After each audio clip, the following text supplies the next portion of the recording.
This is This Alt-Right Life with Matt Forney. Get ready, the world is changing. And a very warm welcome to you, whether you're listening in Europe, America, or anywhere in the world. I'm Matt Forney, and this is This Alt-Right Life. I'm coming to you from my makeshift studio in the seedy underbelly of Chicago, Illinois. Thank you for tuning in to this third episode of the program for the week of May 23rd, 2016.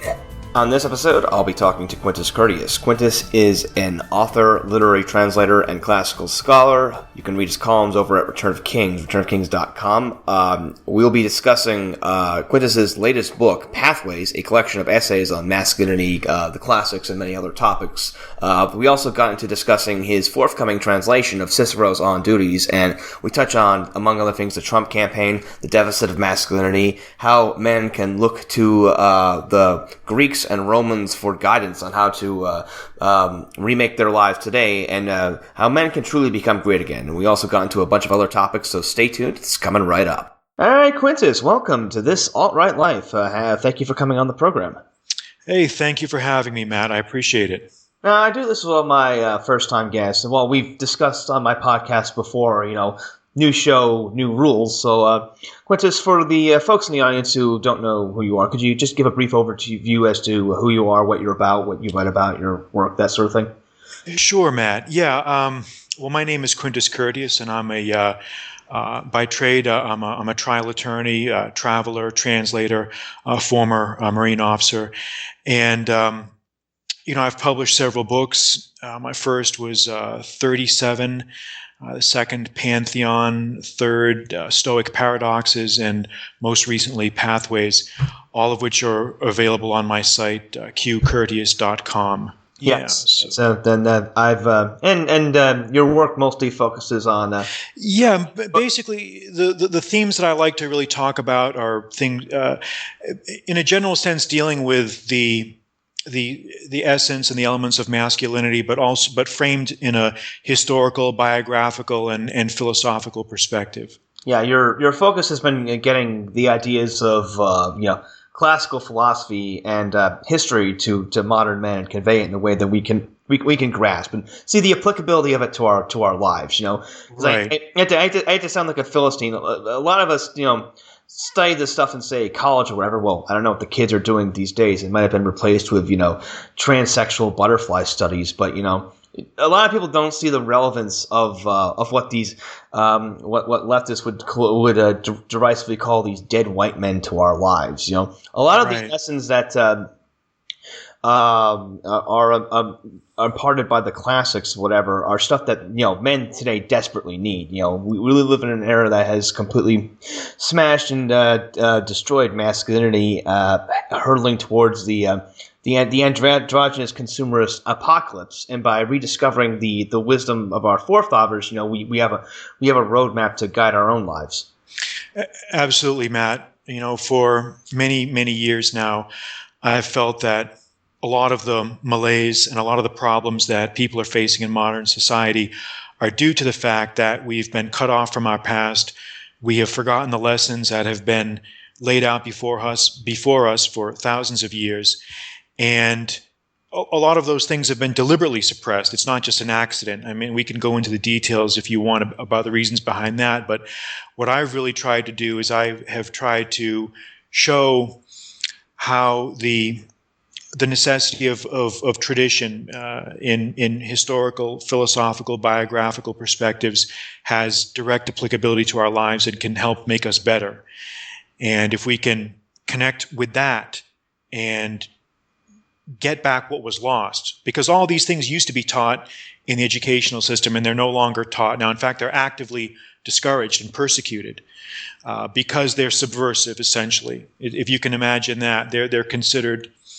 They don't want you to know about this stuff. Yes. Yes. And if we can bring that back, and if we can bring that to a new generation of readers, then that, I think, is going to be the best way to get our points across. Yes, and it's astounding. This stuff has been more or less I don't want to say lost, like you said, it's not taught anymore. And the result is, not just the social trends, but also a breakdown in like the very, nature of discourse. My friend Davis Arini likes to hammer on the idea of the medieval trivium. The three most important aspects of learning as they were back in medieval, learning. There was logic, there's rhetoric, and there's grammar. And most people are thinking to themselves, grammar is that important. But then you look at, say, you don't even have to go to BuzzFeed or say Vox or people. we have people who don't even know how to formulate a correct argument in the English language. The logic, the syntax is completely garbled, mangled. It doesn't make any sense. We're talking about people who are so disordered they can't even articulate wrong ideas properly. Oh yeah, no, the standards have plummeted. I mean, you can really see it, Matt, when you look at the books that were published, say, 80 years ago, or say in like the early 1900s. It's just incredible. Even the high school texts are just very, very erudite. They're very intensive. There's just no concessions made to dorkishness and making you feel good. I mean, the focus is on learning, and we've just replaced that now with just feel-goodism and relativism, and it's just been a disaster. It's just been a real disaster, and you can see it in the young generations coming up now. These are people that just are not able. I mean, part of me, I feel bad for them because they just don't know what's out there. They don't know what's out there, but it's very difficult to swim against the current. It's just very difficult. We've created a world full of crybabies who need their who. I'm not sure if this is a true story or not. But we're talking literal safe spaces and hugging their teddy bears whenever they hear a bad an idea that offends them. That sort of thing. And we're now this is a bit of a digression, but. Tomorrow, I probably shouldn't be announcing this, but people probably figure out what I'm doing anyway. Milo Yiannopoulos is giving a speech here in Chicago at DePaul University. Yeah, I'm going, but here's the thing about DePaul University. About a month ago, the Daily Stormer and Weave, the famous hacker, did a little sort of trolling experiment where they sent a bunch of swastika flyers to people's, printers that are hooked into the World Wide Web, just as a joke. And it went into a bunch of colleges, and they absolutely freaked out. The people at DePaul, they got a few of these swastika flyers. Their response was to call the police. Yeah, and all right. And then after about a week later, there was the chalkening on April Fools. That's when a bunch of, shall we say, young and budding shitlords decided to tag up their campuses with pro-Donald Trump messages. And again, the people at DePaul, they called the police, and the dean of the college banned chalk. Banned chalk. So I suspect we're going to see a huge, shall we say, anti-intellectual contingent out in force on the streets of DePaul tomorrow night.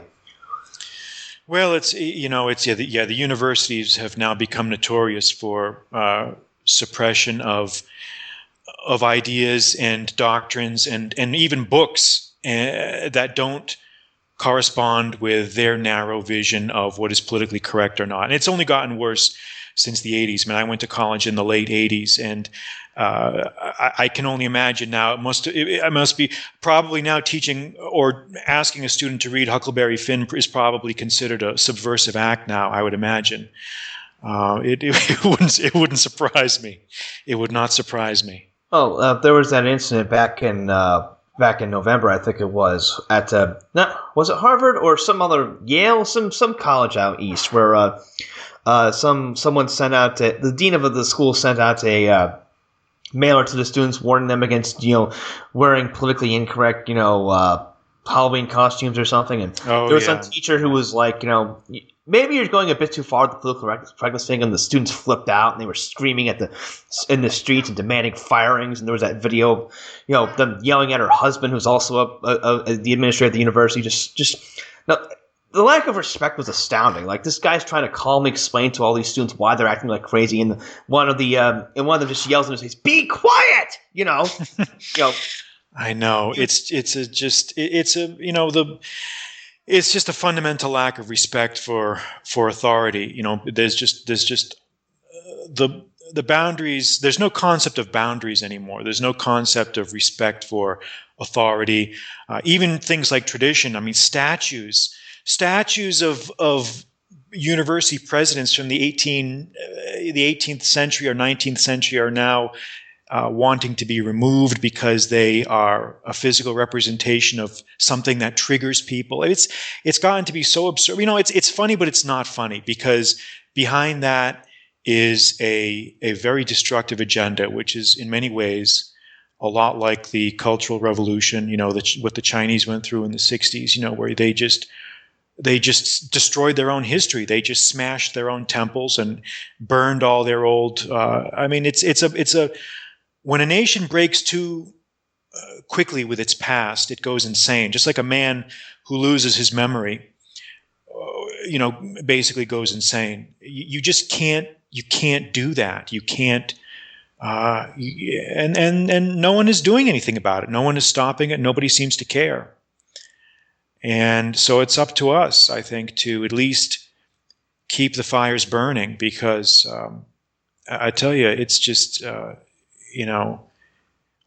was reading just the other day, Matt, that Harvard, I think I put a tweet out on this, but there's a rule now where they're not going to give financial aid to people who are members of single gender only clubs. Yeah, I heard about that this morning. It's a law that basically gets rid of fraternities. Fraternities, the clubs. So what that is that's code, though. Then the only gender only clubs, I think, are the old male clubs at these places, which, we can say whatever we want or not want about them. I mean, that's irrelevant. But I certainly have no problem with their right.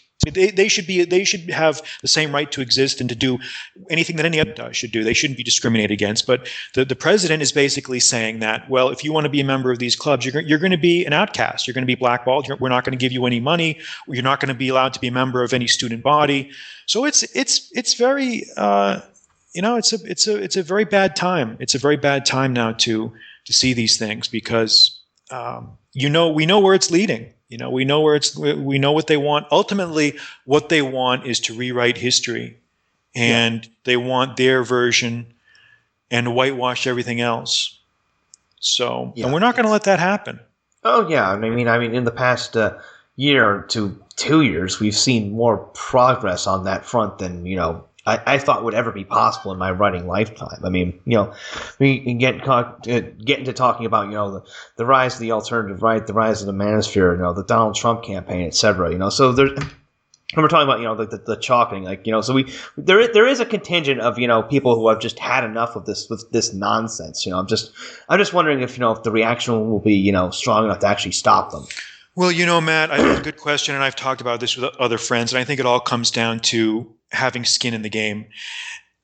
When the issue is really confined to intellectual debates among people, there's really no skin in the game. But when people really start seeing they're being denied jobs, they're being denied access to things, they find that their standard of living is going down, the educational system has totally been co-opted by political correctness, they're going to be like, you know what, I pay my taxes, I'm a productive member of society, I was in this military, I did everything right, I don't like the way this is going. I don't like being told that I'm an oppressor, that I'm the most, I'm the cause of all the world's ills. And there's going to be a backlash, I think, at some point. And I don't know what form that's going to take, but at the end of the day, it has to hit people in the pocketbook. There has to be some skin. People have to feel personally affected by it, and then they'll do something about it.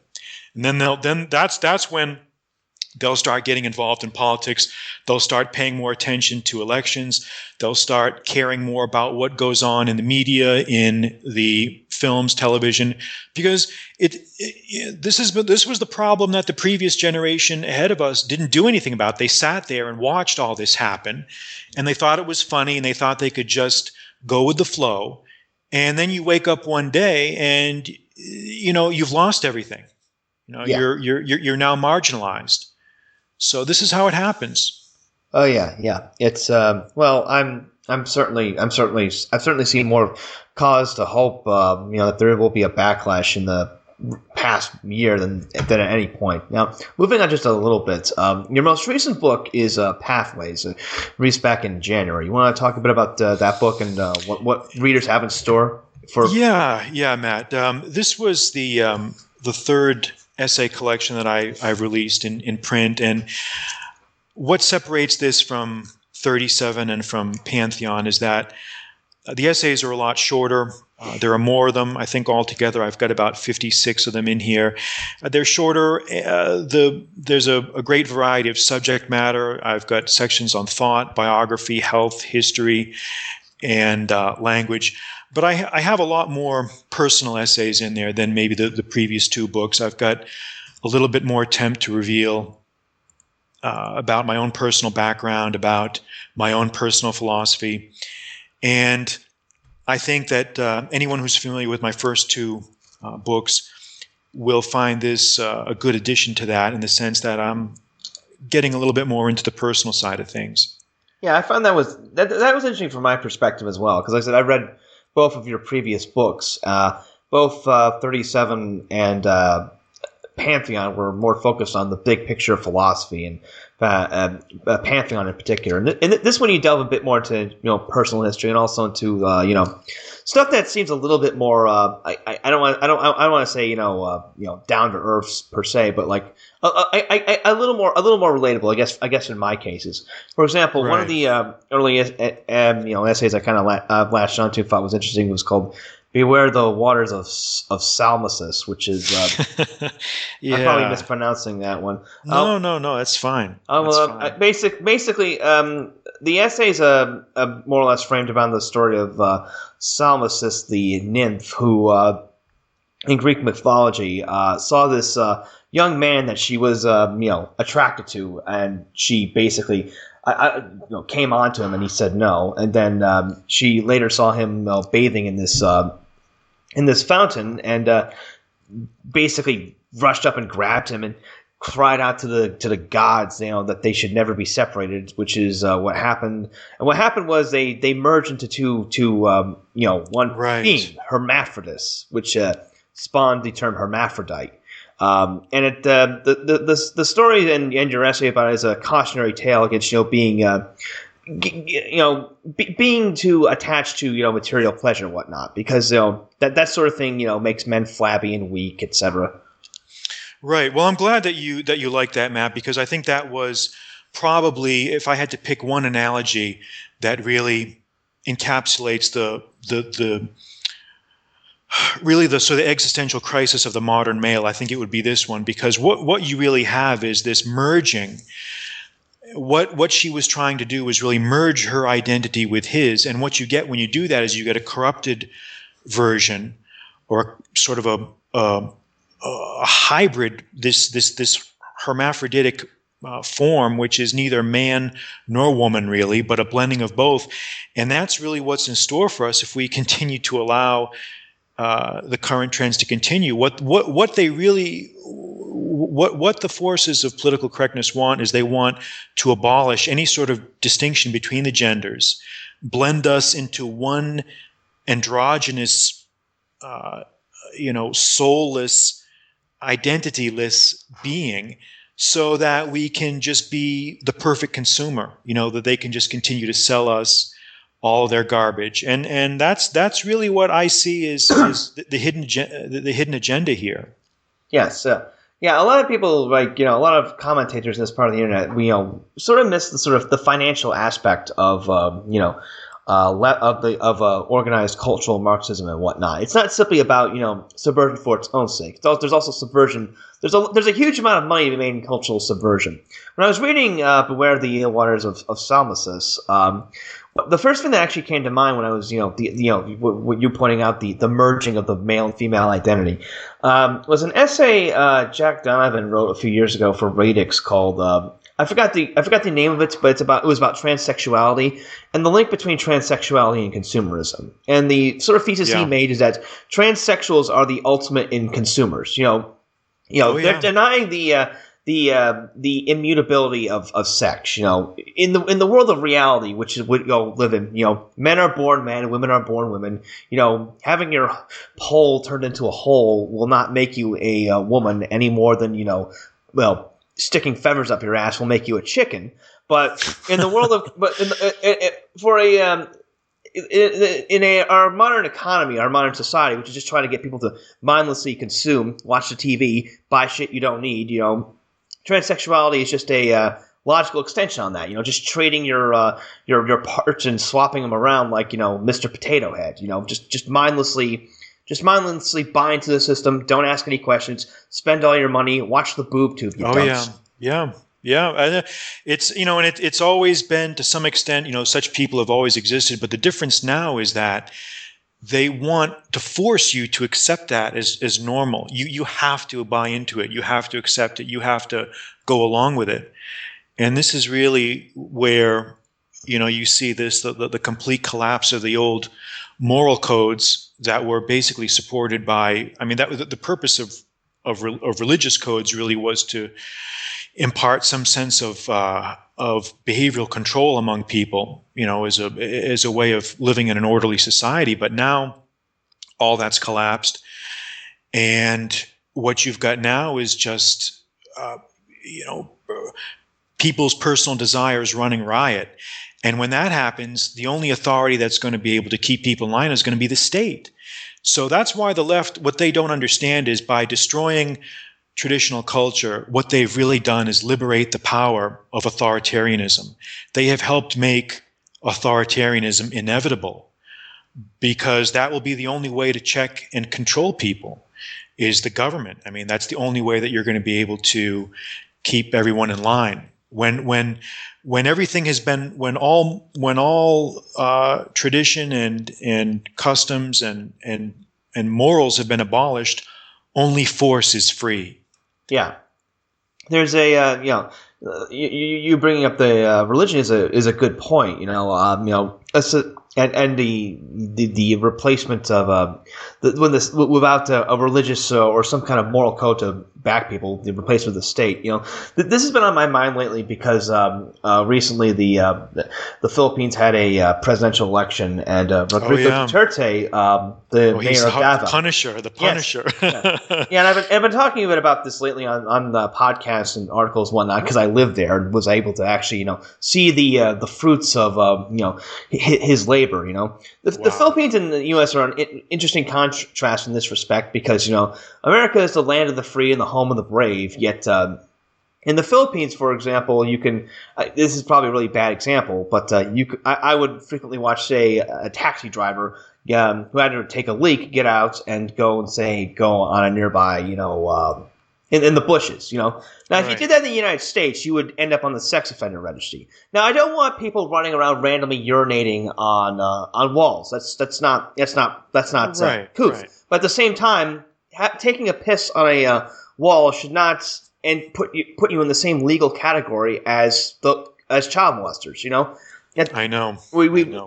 And the Philippines is a dysfunctional place in many obvious respects. Poverty.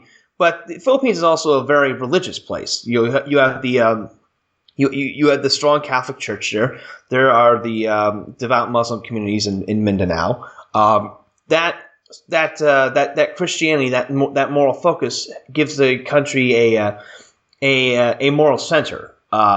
Whereas the United States and most Western countries don't have that moral center, which is where you've got the increasing authoritarianism.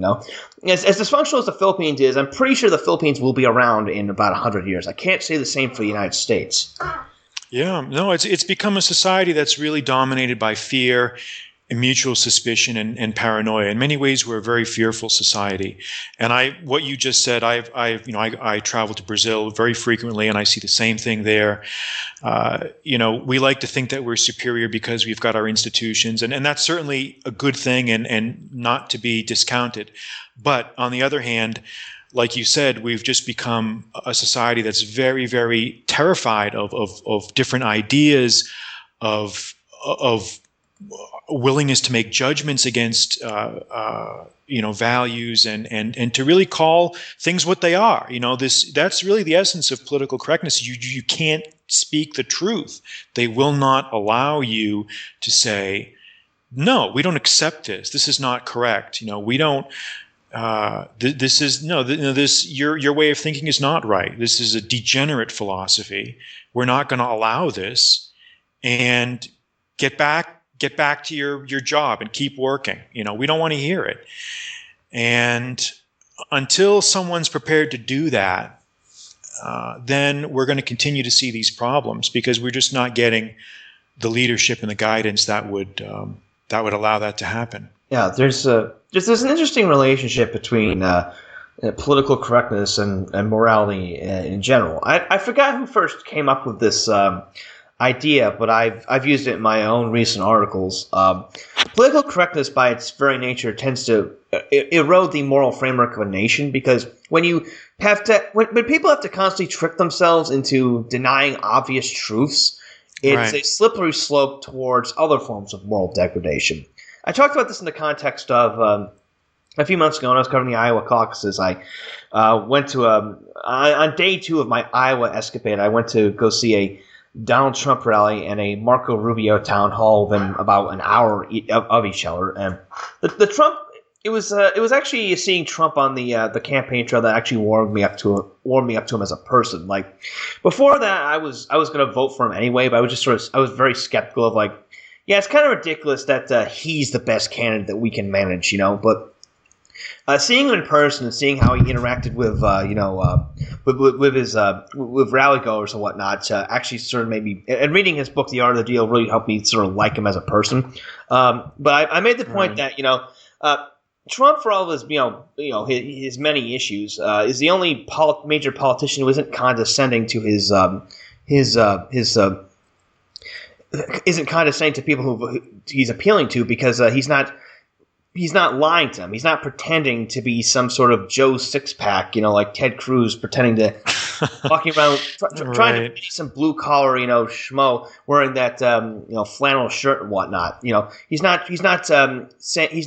trying to avoid hurting people's feelings. And in that abrasiveness, he's showing more respect to people than any other politician, and helping to sort of peel back that moral degradation that political correctness has foisted upon us. Oh yeah, no, it's been, well, at the very least, Matt, it's been an incredibly interesting campaign. I mean, who would have ever thought that a guy who's never held elected office ever somehow has the political acumen to just demolish these veterans of political campaigning. I mean, not just defeat them, but actually demolish them. And, I talk to, I get into discussions with my friends about this sort of thing. And, nobody really knows in some level, all of these guys are astute marketers. And you never really know what anyone's going to do when they get into office, if they do get to office. But, what choices do we have? We've got Mrs. Clinton, who has been there for 25 years. And I'm not seeing any significant accomplishments there. We don't have a lot of options. We're in the situation now where we have to rely on unknown quantities. Maybe that's a good thing. And he's certainly not a perfect candidate, but I'm willing to give people a chance. And as long as they follow through on their promises and they don't just let us down, just like we've been let down for the past 8 years. Then because real change needs to happen. We just can't continue to go like we're going. The most reasonable criticism I've heard of Trump, and it's one I can be inclined to understand, is that Trump is unpredictable. He changes his political positions to a very somewhat frequently, but that unpredictability is an upgrade from the usual politicians who are controlled by special interests and. Therefore are just going to continue down the same program of export jobs, bring in more illegal aliens, and continue to sell off the country patrimony. And it's funny because my friend the Beckloff earlier today, he shared with me this article from a Christian website. I forget what it was. I think the title was the article was like the moral debt that we'll incur by electing Donald Trump. And basically, the thesis was, Trump says a lot of nasty things, and if we elect him, we'll as Christians we'll be setting a really bad example. And I'm and Beckloff, had commented underneath the post, the effect of, Hillary Clinton helped cover up her husband's rapes, and you're complaining because Trump says bad words from time to time. In terms of morality, you get a lot of people who are just missing the forest for the trees. Yeah, he's not the most statesman-like in person, but the people he's running against are far worse, and He's the kind of, it's kind of crass to put it this way, Trump is like an enema for the political system. Yeah, I think it's a purgative. I think he's a purgative. He's purging the intestinal blockage that's been the characteristic feature of the political system for the past 30 years, ever since I can remember. And that's why I keep saying something has to change. We just cannot keep going. You've got a situation where the middle class is getting crushed, where every year they see that things are getting harder and harder to make ends meet. You've got people coming out of schools with very few jobs to go to. You see the manufacturing base. No one is addressing. We hear a lot of promises, but we see very little action. And so we'll have to see. We'll have to see. He's talking a good game. Let's see if he does get there, what he can do. But something's got to happen. Something has to happen because it's just otherwise you're going to see the increasing third worldization of the United States. Yeah, it's we have to turn this thing around somehow at some point, and this is as good a starting point as any. But we're about midway through the program now, so we are going to take a brief timeout. In the next segment, Quintus and I will be talking a bit more about his upcoming book, a translation of Cicero's On Duties, and we'll talk about other subjects as well. I'll be back in a few minutes. I'm Matt Forney, and you're listening to This Alt-Right Life. Tu ne verras pas. Et pour mille raisons, tu n'avanceras pas. Ta silhouette se pliera, car tes efforts sont là. Et tu décideras que l'enfer est chez toi. Et parmi tes ennemis, il y avait ces miroirs que tu avais gardés pour les jours délicats, parfumés de violence que tu gardais en vrac entre tes mains cassées et la bise de ton regard. Même si l'obscurité ne peut plus nous porter, toutes nos larmes, nos détresses, nos faiblesses sont notre vérité. Même si l'obscurité ne peut plus nous cacher, toutes nos peurs, nos tristesses, nos colères sont notre vérité.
right, welcome back to This Alt-Right Life. I'm Matt Forney, and I'm speaking to Quintus Curtius, author of Pathways, and the forthcoming, well, not author, but translator of On Duties by Cicero. And we're going to be talking a bit about that.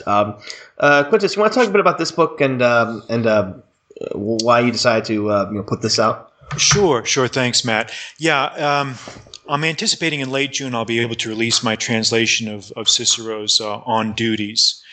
And it's what it is. I think it's generally acknowledged to be probably the pinnacle of the Western moral and ethical tradition, or at least one of the key texts in that tradition. And what it really is, it's a book that gives the reader a practical guide on how to live and how to make decisions, on how to behave and how to conduct themselves in a way that's moral and ethical. And who among us does not need or would not benefit from that sort of advice? And while there have been translations of this book in the past, I feel that mine is frankly, to be perfectly blunt, is going to be the best available translation of this classic available in English or maybe in any modern language. I've got an entirely new way of indexing the material. The translation itself is in modern, idiomatic, lucid English, whereas a lot of them that you see out there are very old. I mean, some of the translations, or one of the most common ones, which I won't name, was done over 100 years ago, and it may have been fine in its time, but it's just not the diction and the sentences are just not what the modern reader is going to respond to. So there was a dire need to bring this classic to modern audiences. Yeah. And I see this as part of my mission of imparting this, this canon of Western thought to younger guys who may never have been exposed to it and who would never otherwise read it unless I was doing it, for them. Because there, a lot of readers, they'll read what you recommend, or if you do it, they'll read it. But if someone else talks about it, they just won't do it. So I'm very happy to be offering this, and it's been a long road. It took me about close to 2 years of steady effort. It was not easy, but I'm very proud of the final product, and I hope people find it interesting. What is the significance of On Duties? This is not your first translation. Last year you published a translation of his Stoic Paradoxes, which Ann Sterzinger and I did an interview of that on my own podcast. But what is the significance of On Duties, and why did you want to sort of present this work? I mean, you say it's important. Good question. I felt like a lot of the questions I get from young guys is, how do I handle myself? How do I handle this situation? How do I handle that situation? And the best way of looking at that, I felt like, was really dealt with in detail in Cicero's book, because what he does, the treatise, it's written in the form of a letter to his son, and it's separated into three parts. The first part, he talks about moral goodness. What is the nature of moral goodness or moral rectitude? Then the second part, he talks about expediency. What is expedient? What is advantageous? And then in the final part, he talks about what to do when those two things conflict. What is moral? Okay, and it's not just this is not like an abstract discussion of morality. This is talking concrete examples, how to handle situations with family, with friends, the law of war, at work, at play. This is the most practical. This is not an abstract, airy philosophical tract. This is a manual for how to live. Yeah, it's not just it's not some sort of debating how many angels can dance on the head of a king. This is an action plan, actually. This is the most practical of philosophical books that anyone. In fact, if you had to read one book of, it's debatable whether this is even philosophy. It's almost more like a manual of how to live. And it's a very ennobling vision of man in many ways, because he talks about why rules are important, how we can check our desires, how we can resolve these conflicts that we have with people. Because what is life but decisions? And he talks about, what are the right way and wrong ways to handle situations? why expediency is important and why sometimes you need to make decisions based on what's expedient for the moment, but most importantly, how to handle situations where those two things come into conflict. What happens when you have a situation where you think that the obligation that you have is X, but what's expedient may be Y, and how to resolve those issues. And believe me, these things come into play all the time. And I felt like no one is telling guys these days what's right, what's wrong, what's on the borderline, because you're not allowed to lay down any rules anymore. So now people are just meant to float around in the ether and left to figure out these things for themselves. So I feel like if you can at least have a reference point, if you can at least have a way to, have some sort of compass here, then I think you're going to be able to at least start to ask the right questions. Yeah, and when you put it like that, I mean, I obviously haven't read the book yet, but it seems like it forms a really nice sort of next step lock-in, not lock-in, what's the term? But basically, it complements Stoic paradoxes very nicely, because we discussed this back when that book was released. Right. Stoicism is a philosophy that runs absolutely counter to today's ethos of, "Well, my feelings are most important above all. You can't get in the way of my pleasure. You can't get in the way of my enjoyment. The world revolves around me." Stoicism. Right. It's a massive oversimplification, but it's about put up a stiff upper lip, stop whining, and learn to better yourself, exactly. And you've hit it right on the head, Matt. Stoic paradoxes dealt with what are the main tenets of the Stoic creed? What are the main pillars, and why are those important?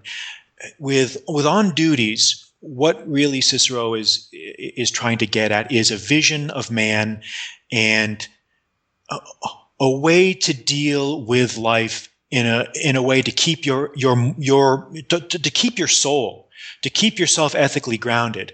Because this was a guy who lived at the center of a whirlwind period of history when the Roman Republic was declining and collapsing. He suffered severe personal reverses. He saw his profession destroyed. He saw essentially the Senate taken apart. He saw, he had friends killed. For the last few years of his life, he was on the run from political enemies. It's very tragic in many ways, and yet he still adhered to the idea that there was such a thing as right and wrong. And he always said, "You're not going to tell me that that black is white and white is black. This is what's right. This is what's wrong. This is what I think." And I think there's never been a greater need for that than now, because no one is being taught that. No one is taking the time, making the effort to do this. And something like this is really a labor of love, because let's face it. I mean, you're not going to. This type of thing is not going to appeal to everybody, and that's okay. But if I can only reach maybe a small percentage of people, and if I can get them to think, then who knows? Who knows? And maybe it will just plant the seeds for that continuing renaissance that I think that we're part of, and I really believe that. Yeah, I mean, and that sort of guidance is. You describing the context which Cicero wrote this was a kind of a eerily parallel to our situation with our country, our civilization falling apart, and as we discussed in the previous segment, any sense of morality or moral core uniting the America or the West is completely gone. But and again, people, like you said, people are not being taught this. Men are not being taught this. No. It's a travesty, Matt. Yeah. It's an absolute travesty. And the more I think about it, the more upset, because what they've done is they've dismantled the educational system. And you've read my books. You know what themes that I key off of. And the education of the young is very important to me. And I feel like we've abandoned our young men, especially. And we've essentially let them just fend for themselves. And masculinity, and I think the qualities that make for a strong character, they have to be taught. This stuff is not automatic. No one just wakes up in the morning and knows the right way to do things. They have to be trained. And that's really why. And I made I think I made a podcast about this. About the thing mentorship. Yeah, I was actually going to bring that up. Actually, I got to create that podcast. Yeah, I appreciate that. Yeah, I know you almost have to create your own mentor now, just like you have to take a part that you like from one person and a part you like from another person, and you've got to try to make this collage of a mentor because they don't exist anymore. Yeah.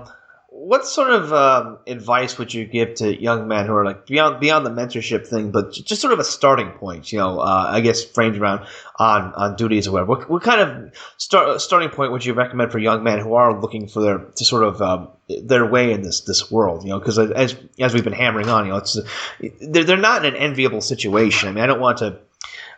I can't. I mean, I'm only going to be. I'm a month away from turning 28. I'm not that old, but I can't imagine. It's just from what I've seen in the universities online. The social milieu for young men is worse today than it was for me 10 years ago by maybe a factor of 10. Yeah, no, and that's saying something. You're right. I think the best advice, Matt, that I can give, and that I have seen and I'm 47 now, so I think I've learned a few things. I hope, but you've got to leapfrog over the lily pad that's rotting. You've got to find a way to get around the rottenness to see that there's a different world out there. If you're a young person now, you've got to do certain things. You've got to travel. Absolutely critical. You've got to get outside your element, because if you don't, you're going to start to think that these people have power over you. You're going to start to think that their depraved view of the world is reality when it is not. So you've got to do that. Second thing, you've got to read. You've got to read voraciously, widely, and intelligently so that you can have another way of having your time machine and your personal way to make voyages in time and space. That's really what reading is. It's transporting you through time and space to different places so you can learn what you need to learn that way. And the third thing is you've got to interact with people. You cannot isolate yourself. You've got to get out there. You've got to mix with people. You've got to find people locally where you live. You've got to try to make friends, because we're all in the same boat. And you may be surprised that there are people. Don't ever give up hope. There are a lot of guys out there who feel the same way that you do, but they also, are looking for someone to connect with them. So you can't isolate yourself. You've got to try to make friends, join groups, go to gyms, join organizations. And, and the fourth that goes without saying, you've got to try to keep yourself in physical shape, because if you lose your health, then you've lost a lot. And that becomes very hard to recover. So you've got to do these things. It takes a lot of discipline. And everybody wants an easy way out. Everybody wants a magic wand. Everybody wants a rabbit they can pull out of the hat. And there is no easy road. You've got to keep fighting. You've got to stay in the game. And sooner or later, things will turn your way. Yes. And the advantage of I don't want to sound like it's a good thing you go through crisis. You go through these horrible things that can ruin your life. But today, on the day we're recording this, our mutual friend Rush V published an article on his blog called "Make Men Strong Again," sort of going over the same ideas, and he brought up a very good point. The way to know that if you're getting stronger is to remember a past difficulty in life and ask how you'd respond to it now. Are you getting if it wouldn't even bother you, you've gotten stronger. Whereas if it still gives you the same level of anxiety, it's you haven't really gotten stronger. It's life and masculinity and surviving is about when you go for these sorts of strenuous trials, reevaluating and developing mental resilience. It sounds a bit hokey, but I've gone through my fair share of crises in the past 2-3 years, and I'm still standing. I'm not. You brought up physical health. At one point, one issue I was dealing with, and I freely admit to this, I started drinking a lot more, which is a really bad decision because alcohol, it right. affects your wrecks your physical health, and a year after that's over, I'm in much better shape, and I've learned how to I've learned how to cope with these issues without going crazy or feeling like I'm about to lose control. It's a very difficult learning process, but it's one that developing this mental resilience is, and it also gives you a massive advantage over most people who don't develop mental resilience at all. I mean, the average SJW's response to ideas that are slightly outside of to the right of Karl Marx is to start crying and demanding safe spaces and trigger warnings and having race blackouts and reaching for the Midol. So having a bit of mental resilience gives you a massive advantage. In the land of the crybabies, the normal man is king. I butchered that. It's just you get the sentiment.